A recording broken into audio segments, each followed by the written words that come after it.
Now, a 3-month-old baby slept in the cold with the parent at Baoleshi after the demolition exercise sanctioned by Kojo. Now, I was there yesterday to witness for myself when the victims threatened to sleep in the open after the exercise in the morning of Tuesday. When I visited on Tuesday evening, this is what I witnessed.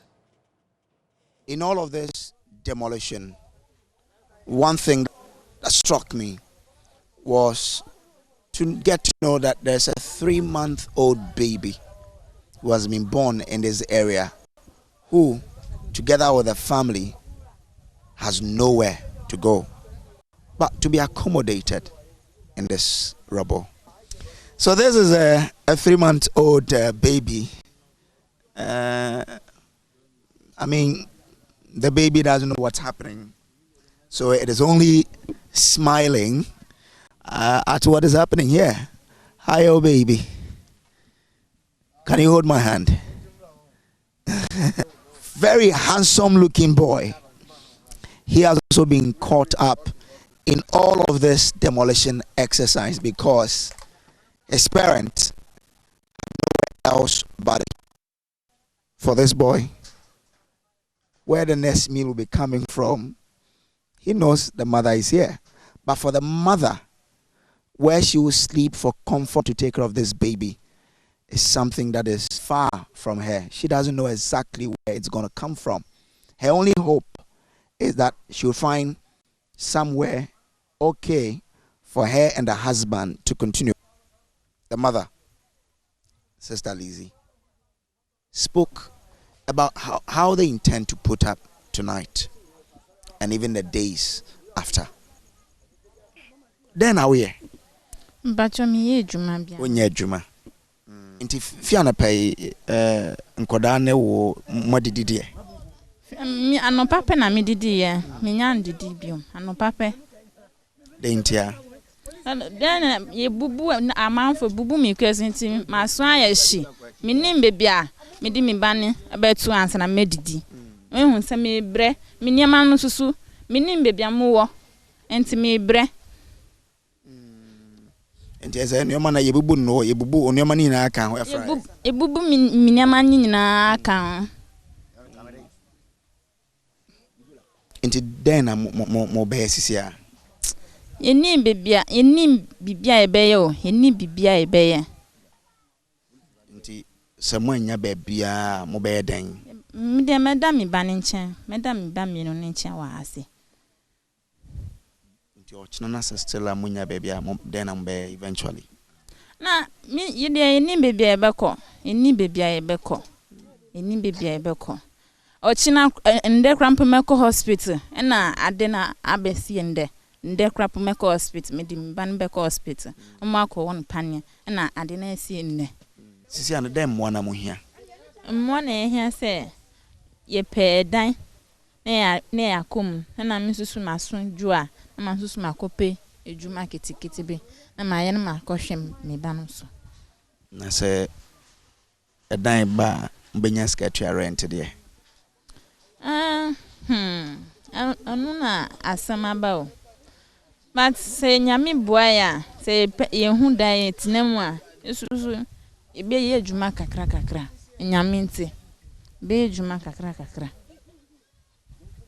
ena mo ha onkoda na odwen omo ho se ya dache bi no hu ne sen so mo nyine wa hai dache no mi ba no me think said dache no omo so nyi na mo di lawyer obi ndi police amame na me susu makuma antomi ya dache a sama bo abrowa na mo so amba fami se mommy ba yanko abebi bra yanko bebi enti na me so de bia me bompa e manya me se enyame ma omkodu amame enti na mo o biggest wish ade esi eda wakoma so bi hwewa den na obeka se mbase ne atomu wo ene wabusua de eda wakoma so pa sanka obi epeso oboa mo a obeyama mo ene ne wahin on pe dan man nne ya ade na mepe edan se me pe dan se mo anya dan mame a Ebe me de ankasa, ebe me de pa. On se me hu da. Me de me niama kakra we. Betum. Na me kunu susu on tena afako. No susu obekọ ni shop won. Ana okoye kakra. Na me yakohwe ye ba no so. Ana me susu se me ba we onyi kakra. Na me susu makonye ejuma bi na maye. Ana ye be ye.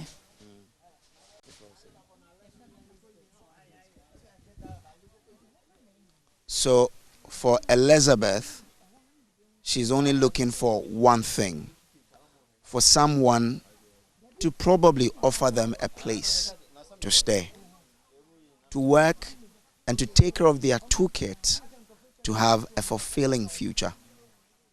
Who will that angel be? Only time will tell. Here to squat.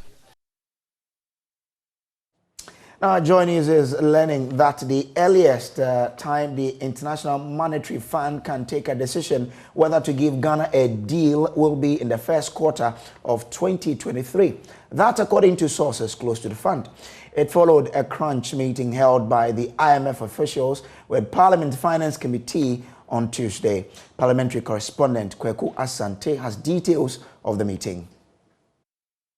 Officials of the IMF held talks on Tuesday first with Vice President Dr. Mahmoud Bawumia before heading to Parliament to meet members of the Finance Committee. According to JoyNews sources, the fund is seriously concerned about the country's debt position and will undertake a debt sustainability analysis before agreeing on a deal with government. The minority side of the committee had raised issue with government piling on debt and tasked the IMF to ensure a deal that will not worsen the country's debt position. It also emerged at this closed-door meeting that the earliest government could hope to get a deal with the IMF is at the end of the first quarter of 2023. The IMF also raised issues about the country's international reserves and tasked both sides of the political divide to find means to shore it up. The IMF team in Ghana is expected to wrap talks with various segments of the political class next week, after which Finance Minister Ken Ofori-Atta will present to Parliament the 2022 mid-year budget review.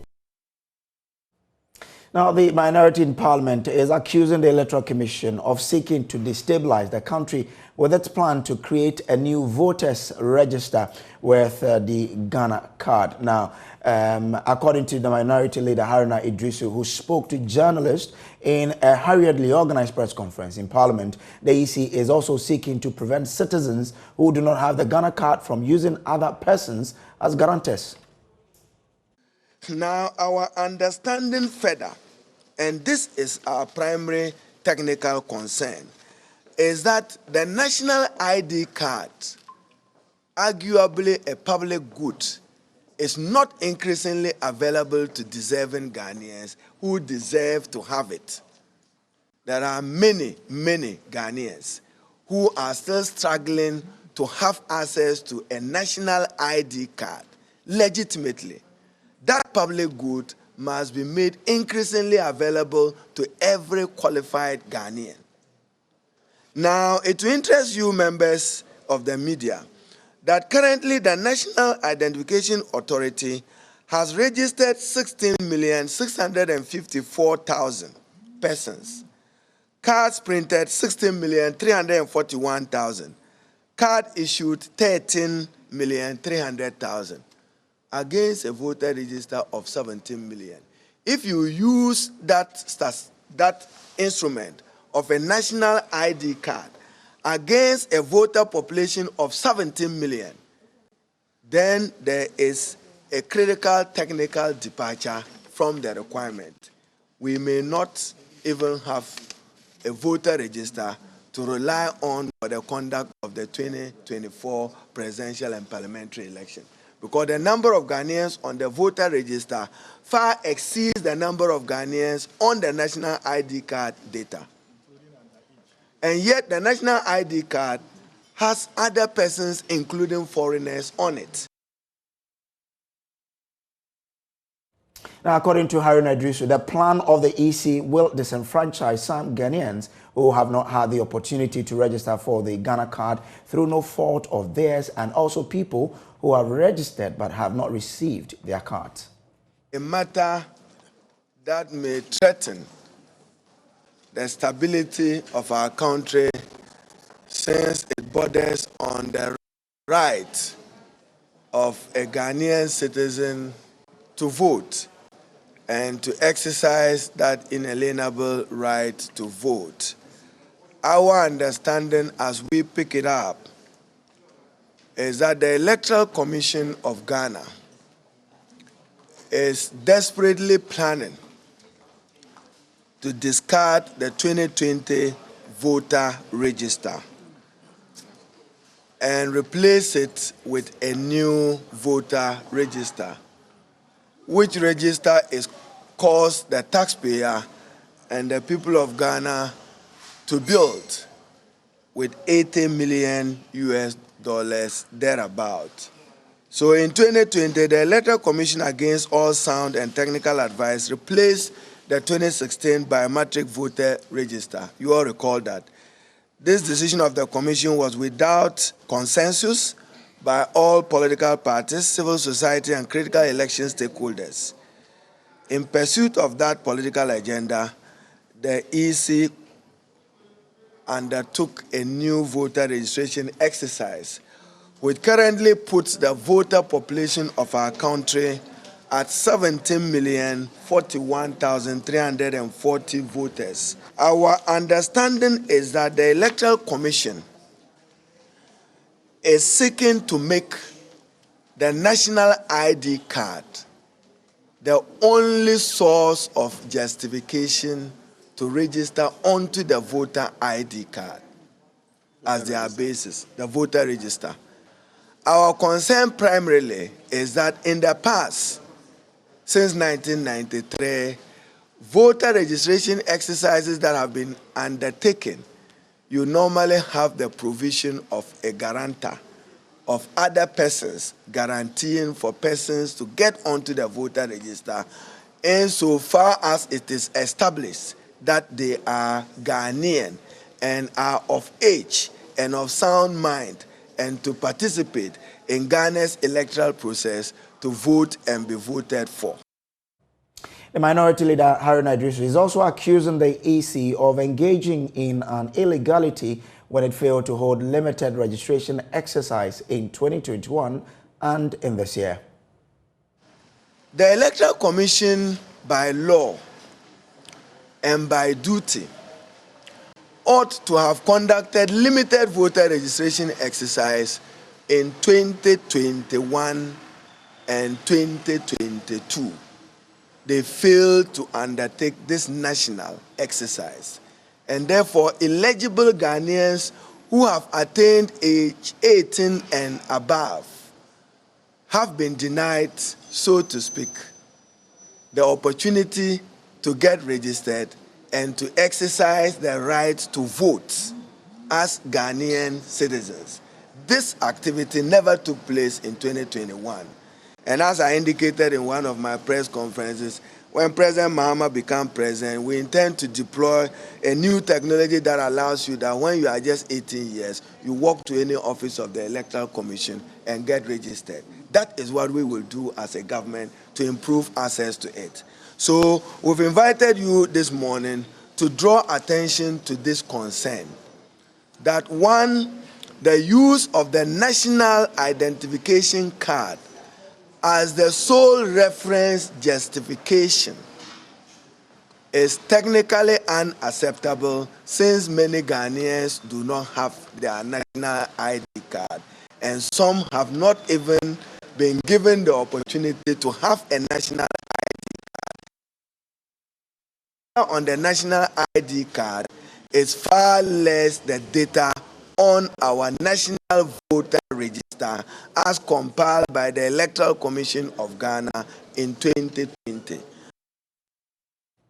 But let's still stay in Parliament, where Majority Leader Osei Kyei-Mensah-Bonsu is suggesting a cut in the number of ministers to 19 to help save the public purse. This, he says, should exclude regional ministers who represent the president in their jurisdictions.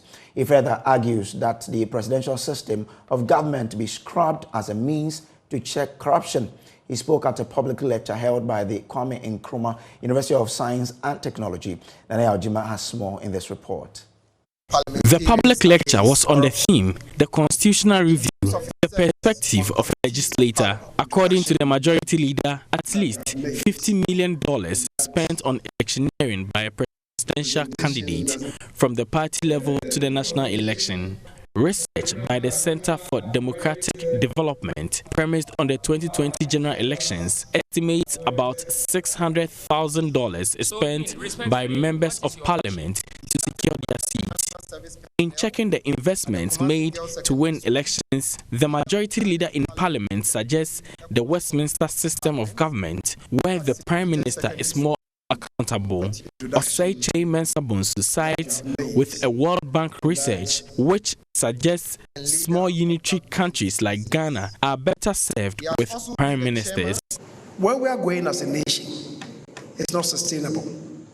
We are getting on a very slippery road in terms of monetizing our politics, both parliamentary elections and presidential elections. And I think that, as a matter of fact, my personal preference is with the Westminster type, where the prime ministers are much more accessible to us. One, and then in terms of expenditures, they spend far, far less in getting themselves elected from the constituencies, right?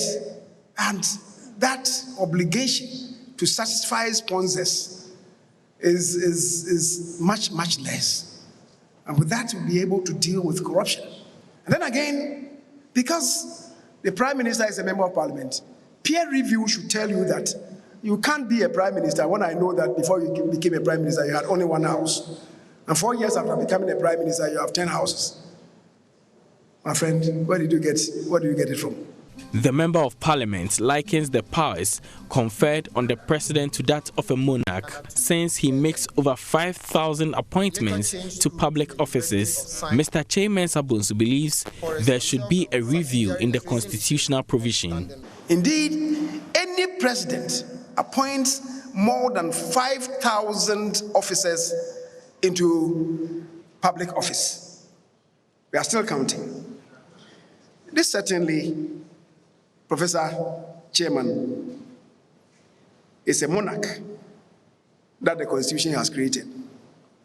The rest of us citizens hold him in awe, and even when he strays, it is difficult to talk straight to him. This arrangement needs to be revisited. It cannot be good for our growth. It cannot be good for the growth of democracy. He further proposes ministers who are not part of cabinet should be cut off to save the public purse. Many of our ministers do not add value to our governance. That's the truth. And I'm not here talking about the current MPP administration. I refer to all administrations since 1993. The time has come for us to seriously introspect on this. And hasn't the time come for us to place in the Constitution an upper ceiling on the number of ministers of state that we should have? As I've already stated, cabinet ministers assist the president in the evolution of policies. That is according to Article 76 of the Constitution. All bills and agreements that are presented to Parliament are underpinned by governmental policy and principles, which the cabinet ministers propose to cabinet. So if you are not a cabinet minister, you are not part of the process of the evolution of policy. In concluding his lecture, the legislator said introspection into Ghana's constitution, which has a cumbersome amendment procedure, is long overdue. Nana Ojima, JoyNews, Kumasi. So let's take it back to the IMF story, where we understand that Ghana can only get a program from the IMF in the first quarter of 2023. So what does that mean for the economy of Ghana? We've been joined on Zoom by economist Dr. Josh Bamfo. Doc, thank you so much for your time and agreeing to speak to us. First of all, what does it mean for Ghana if we are only going to get a support from IMF in the first quarter of 2023? Thank you very much, KB, for having me. First and foremost, I think it will be highly dependent on the projections that the government has in terms of the use of the funds that they expect to get from this particular program. So if there was an expectation that going to the IMF would lead to them having access to much needed funds immediately, then that could be a concern. Because there are two areas that I think there will be the need for help. The first, and I think the most important, is going to be on the balance of payment side of things, where we have excess, import demand compared to export supply. So obviously there's shortage of forex in the forex market. So having that injection of foreign currency, USD, from the IMF was going to be helpful in the short term in terms of shoring up our, CD against the USD on a going forward basis. So if the expectation was to get it immediately, and it's going to take almost a year to get it, then that could be problematic in terms of the stability of the cedi against the USD and other hard currencies. The other aspect would be the budget itself, the budget deficit. We all know that there was some kind of perceived over-reliance on the yield levy helping shore up, our source of revenue in order to meet the, expected expenditures that they were expected to incur during the course of the year. So if part of those funds were to actually help for the shortage or the shortfall of the yield levy generating the much needed revenue in terms of the targets they had, then that could also be a challenge. That means some projects will have to be, delayed till they get access to those funds. So those are the two perspectives that I can perceive potential adverse implications if the projections had anticipated the funds coming in earlier than they thought it would. So on the impact of the cedi, how then do we, alleviate or mitigate that impact on the cedi, which of course is already suffering? So clearly, access to international markets in terms of, let's say, the Eurobond has always been one of the areas that we shore up the cedi in the short term. So hopefully, maybe just the announcement of us going to the IMF has already built some level of credibility amongst the investment community in the international market. And if that can help us actually issue some Eurobonds or have access to the international market, then that in the short term can help.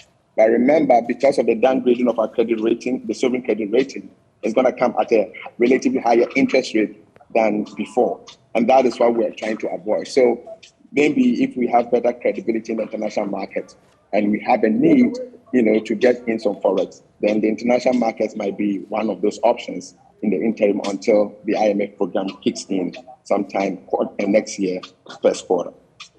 If you look at the data, it looks averagely, Ghana goes to the IMF every 5 years. And when we got out of our last one, I spoke to you and you were very convinced that we could do it. What is it that we've gotten wrong? Why do we what do we get wrong such that every 5 or 6 years we need to run back to the IMF for them to save us from crippling our economy? So clearly, some people have argued that the IMF is the problem itself. I have always had a different view. The IMF is like an emergency room that you go when you have very significant or serious health problems with the economy. So the IMF never begs to come and help you out. You rather go to the IMF for support. Now, remember that typically IMF will have a short-term, agenda, because you're going to borrow from them. They need to make sure that you are able to actually pay back, even though the interest rates are much lower than what you get from the marketplace. So most of their conditionalities are geared towards cutting down on expenditures and mobilizing more revenue. That in itself is a stabilization mechanism to ensure that your debt situation doesn't get out of hand. But for you to actually have economic growth and make sure that you never go to the IMF, it requires that you have long-term policies that actually generate growth so that you don't have to go back to the IMF. So those are two different issues. In this particular situation, I think that when we exited from the last situation when we went to the IMF in 2015 and we exited late 2018, 2019, the expectation was that we're going to continue to invest in capital projects that was going to make sure that the economy grows. And as the economy grows, GDP grows up, then we're able to pay back our debt and get to the debt to sustainable levels. Unfortunately, the COVID-19 pandemic and currently the Ukraine crisis have actually weakened the foundation of the economy. Hence, we had to go back. So this is slightly different because nobody envisaged these adverse external, impact on the economy. And you can agree with me that almost every global economy is suffering. Even US has not been spared, UK has not been spared. So this has led a bit different reason for going to the IMF. Interesting. Let's see. So your suggestion to government as to how we can help our economy not to run back to the IMF after this program will be what? So it's going to be recognizing that, look, our debt is in unsustainable levels. So in spite of the kind of creative ideas that we have as a government to generate high economic growth, which sometimes require investment in capital projects such as infrastructure, development and all that, because our debt is at a very high level, we need to be creative in how we are able to achieve those goals without accumulating so much debt. Or else at some point, we're going to strangle the economy, and the economy will get into some comatose. So I think there should be some creativity along public sector and private sector partnerships in achieving some of these goals. For example, if you're going to have roads, railways, and all that, it cannot be the case that the government fully bears all that cost. Because even when they borrow, they have to pay at some point. And unfortunately, our debt to GDP ratio is around 80%. So we don't have that luxury of government bearing the full cost of some of these capital projects. How can we be creative in bringing the private sector in? And the private sector will have to get their returns in the future so that we don't put all the pressure fully on government purse, which right now is at unsustainable level in terms of the debt stock. Thank you so much. Dr. Josh Banfo is a partner and head of transfer pricing at Anderson in Nigeria and Middle East. Now, it was expected to stabilize the labor front and initiate conversations that will favorably consider the demands of labor. But it appears the parties were far from reaching any compromise. At a crunch meeting on Tuesday, 4 unions, Civil and Local Government Staff Association of Ghana, Ghana National Association of Teachers, National Association of Graduate Teachers, and the Coalition of Concerned Teachers stormed out of a meeting following a directive to call off their strike. The pre-tertiary teacher unions are on strike in demand of 20% of their base pay as cost of living allowance. Other unions have joined the chorus demanding same. My colleague Michael Ashley monitored the meeting and our reports. The second meeting to discuss their demand for COLA ended without any offer being made by government. Unlike the first meeting, the Minister for Finance, Ken Ofori-Atta, was present. Government refused to start negotiations while some unions were still on strike. The teacher unions stormed out of the meeting, refusing to call off their industrial action. Meaning what? Yes. They do not want to welcome us to this meeting, and we cannot begrudge them. So that is why we are walking out. When you say they don't want to welcome you, but you were in there and they walked in and... Yes, we received invitation under organized labor, and we are part of organized labor. They are indicating and asking us to call off our strike before negotiations begin. Exactly. So what it means is that the government side is not ready to continue negotiations unless the teacher unions call off strike. They've held all organized labor hostage. And this is a betrayal of trust, because the understanding we had is that organized labor is being convened for us to find solution to the issue of COLA. Right now, since we are undesirable, we think that before they even walk us out of the meeting, we are walking out of the meeting ourselves. Thank you very much. Yes. President of CLOCSAC, Dr. Bampo Addo, left the meeting before it ended. Deputy Employment Minister Bright Reku Brobe says government will only meet the labor unions when the strike is called off. We have had to call off the meeting. We have had to adjourn, because both parties, labor and government, think that we can't do this whilst a party is on strike. So the agreement is that we are going to talk to each other. They call off the strike and we come again to meet. What would you not be telling them? They should exercise patience like they have done. Hopefully, as they call off the strike, we will engage, and then everything will be settled. Thank you. So how soon are you expecting them to come back to the negotiation table? Very soon, very soon. We will have that. All right. But Deputy Secretary General of the TUC, Joshua Ansan, hopes the next meeting will be fruitful while supporting the stance of the teachers. I'm not disappointed at all. I know that is the way it is going to travel, so I'm not disappointed at all. No, you weren't in the room. Yeah. Nothing was put on the table. And, we want the betterment of our people and want very good things for our people. So any meeting that couldn't end today, we are sure that at the next meeting, maybe something good will come out of that. No, I'm not disappointed at all. Because you see, today's meeting was for organized labor. It wasn't for teacher unions meeting. It was organized labor, and organized labor include all the teacher unions and all other sector unions. So if you say that you want to deal with teacher unions in this matter, a matter that affects all workers in this very country, I don't think it's fair. So I'm not disappointed that they went away. For now, I think that they have declared their strike, and they are still on strike. And I think that if I were them, if I were also in their shoes, definitely that's the same thing that I would do. Meanwhile, some other unions present were happy with the progress of the negotiations. Here is Vice President of the Ghana Medical Association, Dr. Justice Yankson. Best is that we are still going to meet again, and that is the most important thing. So as and when the next meeting is called, we will all continue. The Deputy Minister tells me that you all agreed to adjourn today's meeting. That's why I'm saying that we've agreed to adjourn and we will continue. So as and when it's called, we all will go for the meeting.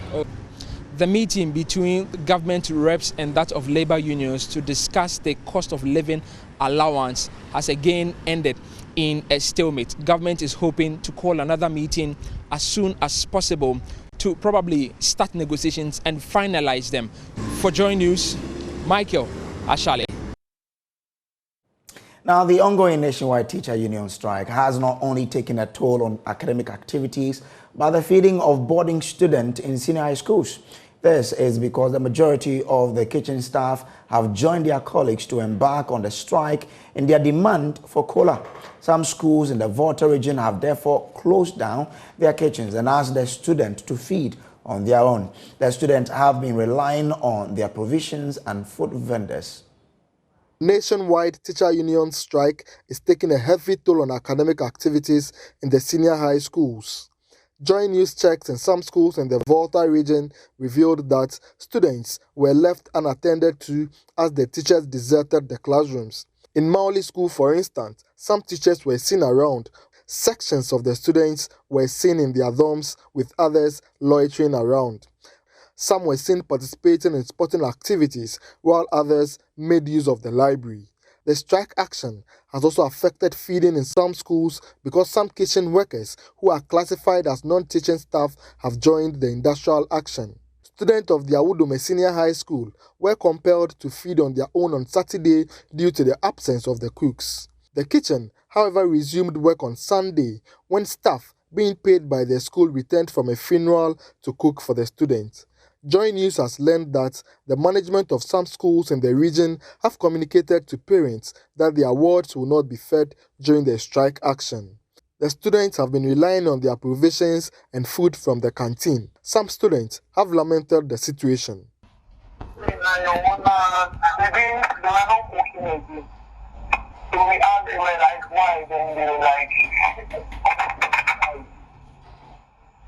Everyone is on strike. Parents are spending their work. The students hope that the government comes to an agreement with the teachers so they return to the classrooms within the shortest possible time. Fred Kwame Asari, JoyNews.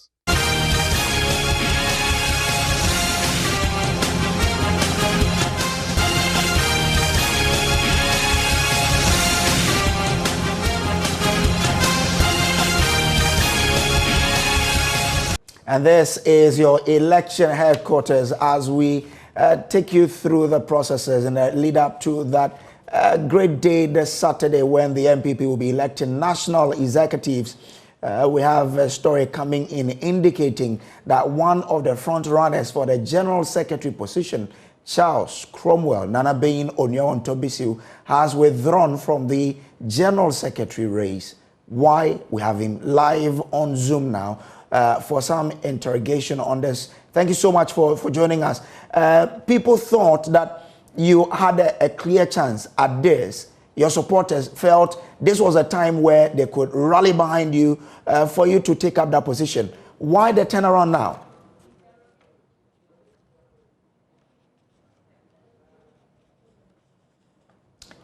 Mr. Bishop, I guess you have to unmute your mic so we can hear you. I want to find out from you what has necessitated this turnaround that you've had in the race for the general secretaryship. Okay, thank you. I mean, basically, as I've always said, it doesn't have to be always about me. It has to be the party and the government. I've been tendered in my withdrawal letter today to the chairman of the committee, Chairman McMahon, based on two reasons. One, I believe that everyone who is contesting is equally qualified. The vetting processes went on. We're all qualified to contest. But then I thought, okay, 6 of us going for the same position. Then it means that, yes, we all want to help the party. But there are various areas that we can all help the party. For example, you know that I've been going on radio stations and TV working for the party. Just last in Hunter West in 2010, I contested for the parliamentary primaries there, and then I lost. But the 2012 election, following that, we went to the Supreme Court, and then sitting back, watching what the proceedings at the court, I realized that there was a gap within the party, which I can actually help solve that problem. So I opted to go for the regional secretary of the party, which then there was no payment for it, let me put it that way. And then I served the party, we won 8 more seats, and we stayed in power for 2 terms. So I believe that at a point in time, the person who allows peace to prevail and allows certain processes to go on and then help in other areas where they are needed most. That doesn't mean that I wasn't needed yet. Like you said, a lot of people rallied behind me. But then I believe that at this point, based on the exigency of the time, I can help the party. One, we look at the turbulence within the economy. Ghanaians are not really comfortable with what is happening and all that. So I believe that I can join the party, do a lot more communication, explain our policies and all that to them. And also, once the new leaders are elected, I can actually, in any capacity, help them. Let me put it this way. Even when the woman organizer wins and she feels that I can become her deputy woman organizer, yes, if I have to serve the party in that capacity, of course I will. Your supporters will be disappointed. What do you tell them at this moment? Because there's some few days to the D-Day. Yeah, I consulted the nucleus of them, and I've spoken to other people. They've understood me. Those who do not understand why I took that decision, I apologize to them. But I'm still talking. I haven't left the party. I'm still within the party. Sometimes people follow you for several reasons, and their loyalty and also faithfulness to me, I thank them for that. I'm not going to depart from that. We're still going to have a relationship. And when all the people who followed me, I told them that it is not just about politics. We must have a relationship before the politics. So if we both agreed on that principle, that a relationship before the politics, then our friendship and our collaboration will still remain. And then anything that I have to do within my capacity to support them, I will. And not going in for the election doesn't mean that I have antagonized anybody. I still have friends in there. I can walk into whoever wins as a general secretary position or whoever is the chairman to help party people, because in so doing, then I'm still doing the party's work. So they shouldn't be angry with me. I apologize to them. I'll come to them. I believe that we'll meet on the grounds. As a speaker, there's some in my office that I'm waiting to see me. I will to all of them. And when them have understood what I was saying, I was trying to do. Well, when it gets to times like this, people feel there are pressures on people like you who were running for a certain position and for them to pull out. Where's the pressure coming from in your case? No, very seriously. You've known me. I mean, I'm a very calm person. I do not work under pressure. I'm very assertive. Nobody can coerce me to make decisions. I made the decision. And even when I was making the decision, I met the nucleus of the campaign team, discussed things with them, and they understood me. And some even said, okay, that it makes sense. because that was very, very virtues that they followed with that. Like the selflessness, the sense of belongingness to the party. And I believe that equally all of the people who are contested have something in them to offer. Where this shortfall, I would have to actually offer it for the party to be stronger, as we've all been preaching. Thank you so much for your time here on our news. Charles Cromwell Nanabein Onyo Ntobisu is the immediate past Regional Secretary of the NPP for the Western Region. He was vying for the General Secretaryship, but he has withdrawn. The news came in this morning. This is the news desk on the JoyNews channel. We'll take a quick break. When we return, we have latest from the world of business. Stay with us.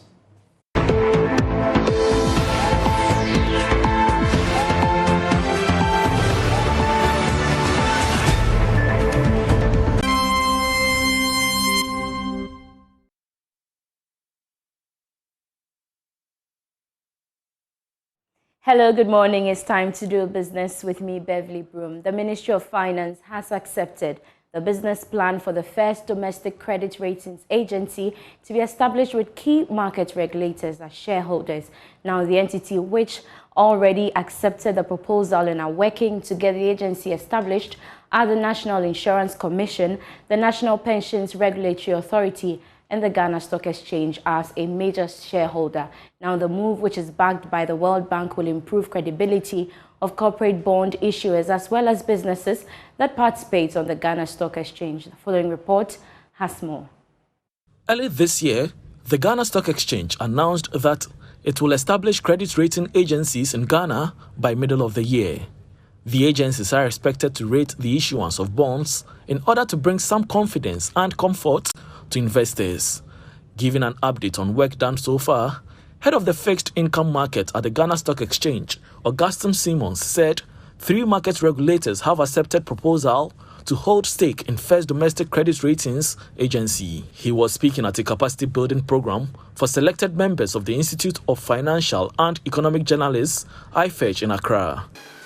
Once that entity is established, the government is not going to take holding in it, but the government is promoting it and being supported by the World Bank as well, because they all see the importance of it. Upon discussion with stakeholders, it was suggested that the Ghana Stock Exchange should take a stake in that entity. So Ghana Stock Exchange was nominated, National Insurance Commission was nominated, and then the National Pensions Regulatory Authority was also nominated. So these 3 entities are now have been proposed to be the initial shareholders of the Domestic Credit Rating Agency. Letters have been written to the entities, and they have responded, get themselves committed to getting it established. The meeting I was talking about is actually the meeting with the shareholders of this entity. The business plan has been done already by KPMG, and it was accepted by the Ministry of Finance, based upon which a technical committee was set up to start working on it.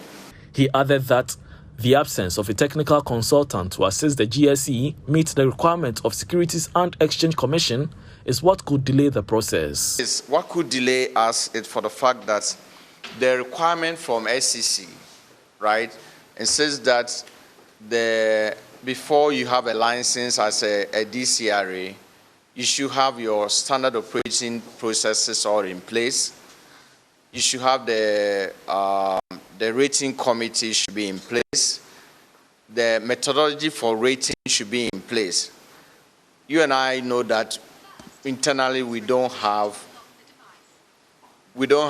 anyone who has the know-how. So we necessarily have to have a technical support, a technical consultant to help us to work out all these requirements from SEC before we can submit in the application to get a license, all right, to get a license from SEC. Because if you go, we can't go with an empty hand. So necessarily we have to engage an entity that have the know-how to help the locals prepare all these so that we can submit this application to SEC for getting a license. So things are really going on. We hope that we'll be able to achieve that. Santua Girls Senior High School has won the 2020 Energy Commission's Energy Challenge competition held annually to promote the efficient use of electricity and renewable energy resources. They beat defending champions Jaman Pensan SHS to represent the Ashanti region at the national level of the competition. The prototype of their photoelectric cooker won the girls the first place over Tiasi Senior High and post-harvest dyeing machine. There's more in the following report. 10 schools in Ashanti region, including defending national champions Jam and Pensan, took turns to present their developed clean energy technologies. The participating schools were tasked to develop cost-effective cooking and food processing technologies using renewable energy sources. After an impressive and innovative presentation, Yasantua's PCM-based photoelectric cooker stood tall among its competitors. The cooker employs the use of solar energy converted to electrical and heat energies. So our project was specifically a photoelectric cooker. That's a PCM-based photoelectric cooker. And our project is actually using the solar energy and a PCM. A PCM is simply a phase change material, a material that can change its state to another state in order to store energy. So when the sun rays falls on our solar panel, the energy is being changed to electrical energy. This electrical energy gets to the heating element and is changed to heat energy. This heat energy is being supplied to our food and at the same time the PCM. So when we are cooking, energy is also being stored in the PCM. The Renewable Energy Challenge, started in 2019, aims at promoting the efficient use of electricity and renewable energy resources through public education and training. The challenge affords students in second cycle institutions the opportunity to put into practicality theories underlying renewable and clean energy concepts. Senior Manager at the Energy Commission, Julius Nkansa Nyako, says the challenge also aims at eliminating the chew and pour phenomenon in Ghana's educational system. I've realized that there's a gap in priority and synergy between academia and industry. The aim of the challenge is to promote creative thinking and to provide mentorship to our young and dear students. The challenge contributes to brainstorming homegrown solutions needed for developing clean cooking strategies in achieving SDG 7 by 2030. Ashanti Regional Director of Education Mary Owusu Efriye appealed for commercialization of the developed technologies. I would respectfully appeal to the Energy Commission to update the GS and stakeholders on the progress of product development for the winning products and to ensure that they are available in the market to benefit the whole nation. Twanse Senior High School's post-harvest drying machine for smallholder farmers in rural communities came close to clinching the title. The girls from Yasantua will be representing the Ashanti region at the zonal competition. For JoyNews, Emmanuel Bright-Kweku reporting. That's all for business now. We have more business in our subsequent bulletins. Up next is sports. Our time for sports, and Joel Bote has joined me with the latest from the world of sports. Joel, good morning. Good morning. How are you? I'm doing great. All right. So what's on the table? So today we have the women's AFCON taking place, the quarterfinals, and it's been very interesting. So far in the tournament, we've seen a lot of magic through the girls that we've seen them play, and with Morocco hosting, they've really done a good job in Rabat. And speaking of them, they've been amongst the two teams that have gone unbeaten in the competition so far. Morocco? Yeah, Morocco. They and South Africa have gone unbeaten. Oh. Yeah, so they have 9 points and they were able to qualify to the quarterfinals. What about Nigeria? Because they were like favourites. Yes, Nigeria are still favourites though. Okay. They also progressed, but it's interesting because after they won in 2018, a lot of people are looking at what they can do this time in the tournament. I'm not tipping them as my favourite, but I like what they're doing in the women's AFCON this year. So the fixtures are on the screen now. Yes. So today we have Zambia taking on Senegal, and it's a very interesting fixture because Zambia and Senegal have both never qualified past the group stages of the women's AFCON, and so with them progressing, many want to see who is going to go through to the semi-final. So they've made history. Yeah, both nations have made history, and for me, I'm tipping Senegal in this fixture because I like the way they play. They are very competitive, and they have that eagerness to go far in the competition. So Morocco is coming up against Botswana. Cameroon will be taking on Nigeria. Cameroon was also like favorite prior to the tournament. Yes. They're coming up against Nigeria, so one will eliminate one. Yes. Interesting. And then we have South Africa coming up against Tunisia. Tunisia there. Interesting fixtures. Yeah. So Nigeria and South Africa, what people are looking at, should both nations progress, because that will be almost a rematch of the 2018 final. Even though they played in the group stages and South Africa did dominate and win.